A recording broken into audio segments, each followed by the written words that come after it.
Hi guys, ഇനി ഞങ്ങൾ അപ്രതീക്ഷിതമായിട്ട് പോയതാണ് തൃശ്ശൂർ സുവോളജിക്കൽ പാർക്കിലേക്ക്. എന്തായാലും പോയത് എന്ന് വെച്ചാൽ ഞങ്ങൾ പ്ലാനിങ് ഒന്നും അല്ലായിരുന്നു. ഞങ്ങൾ 3 പേരും കൂടി എങ്ങോട്ട് പോകണമെന്ന് ആലോചിച്ചപ്പോൾ പെട്ടെന്ന് ഇങ്ങോട്ട് പോയിട്ടില്ലല്ലോ എന്നൊരു തോന്നൽ വന്നിട്ട് പോയതാണ്. അപ്പോൾ പോയിട്ട് എന്തുമാത്രം കാണാനുണ്ടെന്ന് ചോദിക്കുന്നവരോട് പ്രത്യേകിച്ച് അതിലൊന്നും കാണാനുണ്ടെന്ന് എനിക്ക് തോന്നുന്നില്ല. കാരണം ഞങ്ങൾ കാണാൻ നല്ല ഭംഗിയിൽ നമ്മുടെ സുവോളജിക്കൽ പാർക്ക് ഒരുക്കിയിട്ടുണ്ട് കേട്ടോ. അത് നമുക്കൊന്നും പറയാൻ പറ്റില്ല. ഒരുക്കം വെച്ചാൽ ഒന്നൊന്നര ഒരുക്കം തന്നെയാണ്. നല്ല ഭംഗിയുണ്ട് കാണാൻ, നല്ല സെറ്റപ്പ് ആക്കിയിട്ടുണ്ട്. പക്ഷെ അതിന് മാത്രമുള്ള ആനിമൽസ് അവിടെ കുറവാണ്.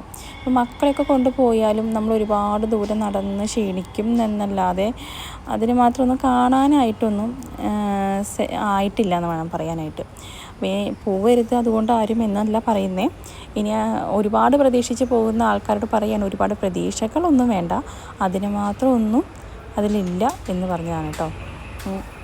അപ്പോൾ കുറച്ച് ഐറ്റംസുകളൊക്കെ ഉണ്ടായിരുന്നു. അതൊക്കെ നോർമലി കുറച്ചൊക്കെ ഞങ്ങളുടെ വീടിൻ്റെ ബാക്കിലൊക്കെ വന്നിരിക്കുന്ന മയിൽ, മരയണ്ണാൻ, പിന്നെ തത്ത, ഇതൊക്കെ ഞങ്ങൾ നോർമലി കാണുന്നത് തന്നെയാണ്. പിന്നെ പ്രത്യേകിച്ചെന്ന് പറയുന്നത് ഈ മാൻകുട്ടികൾ, ഇവർ ഒരുപാടെണ്ണം കേട്ടോ. നല്ല രസമുണ്ടായിരുന്നു കാണാനൊക്കെ ആയിട്ട്.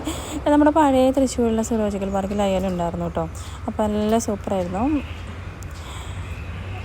അങ്ങനെ ഞങ്ങൾ 3 പേരും കൂടി എന്താ പറയുക, പരിസരങ്ങൾ ആസ്വദിച്ച് വരികയാണ് കേട്ടോ. മൃഗങ്ങളെ ഒന്നും കാണുന്നില്ല. അപ്പോൾ അവിടുത്തെ ഓരോ പരിസരങ്ങളൊക്കെ ആസ്വദിച്ച് നല്ല സൂപ്പറായിട്ട് വരികയാണ്. പിന്നെ coffee shop, tea shop, juice, ഇതൊക്കെ അതിൻ്റെ ഇടയിൽ നമുക്ക് കിട്ടും കേട്ടോ. ഒരു ബസ് ടിക്കറ്റ് നമ്മൾ എടുക്കണം. അപ്പോൾ നമ്മൾ ബസ്സുകാർ തന്നെ അങ്ങോട്ടും ഇങ്ങോട്ടും, പക്ഷേ അത്രയും ദൂരമുണ്ട്. അപ്പോൾ നമുക്ക് നടക്കാൻ ബുദ്ധിമുട്ടാണെങ്കിൽ ബസ്സിൽ കയറി കഴിഞ്ഞാൽ അവർ നമ്മളെ എവിടെയാണ് ഇറക്കേണ്ടത് വെച്ചാൽ അവിടെ ഡ്രോപ്പ് ചെയ്ത് തരും. പിന്നെ അവർ നമുക്ക് ഇന്ന സ്ഥലത്തിൻ്റെ ഇതുണ്ടെന്നൊക്കെ പറഞ്ഞു തരികയൊക്കെ ചെയ്യും കേട്ടോ. അങ്ങനെ ഒരു ഉപകാരമൊക്കെ ഉണ്ട്. അപ്പോൾ ഇത്രയും ദൂരം ഞങ്ങൾ വന്നിട്ട് കണ്ടത് ഈ കടുവേനെയാണ്. സിംഹം അവിടെ ഉണ്ടായിരുന്നില്ല. അതിന് കടുവേനെ കണ്ടിട്ടുള്ള സന്തോഷത്തിൽ ഞങ്ങൾ കുറച്ച് നേരം കടുവേനെ നോക്കിയിരുന്നു.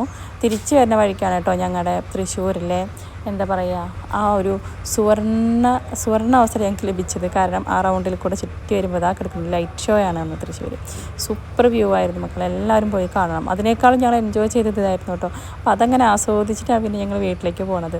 നല്ല സൂപ്പറാണ് തൃശ്ശൂർ വന്നപ്പോൾ. ലൈറ്റ് ഷോ കാണാൻ പറ്റുന്നത് ഞങ്ങളുടെ വലിയ ഭാഗ്യം.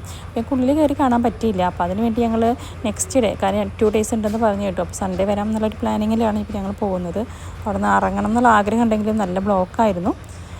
പിന്നെ ഞങ്ങൾ കുറച്ച് നേരം അവിടെയൊക്കെ നിന്ന് കണ്ട് കറങ്ങി തിരിഞ്ഞതിന് ശേഷം പിന്നെ വീട്ടിലേക്ക് പോകുന്നു കേട്ടോ. അപ്പോൾ അടുത്ത വീഡിയോ നമുക്ക് കാണുന്നവരെ ബായ്.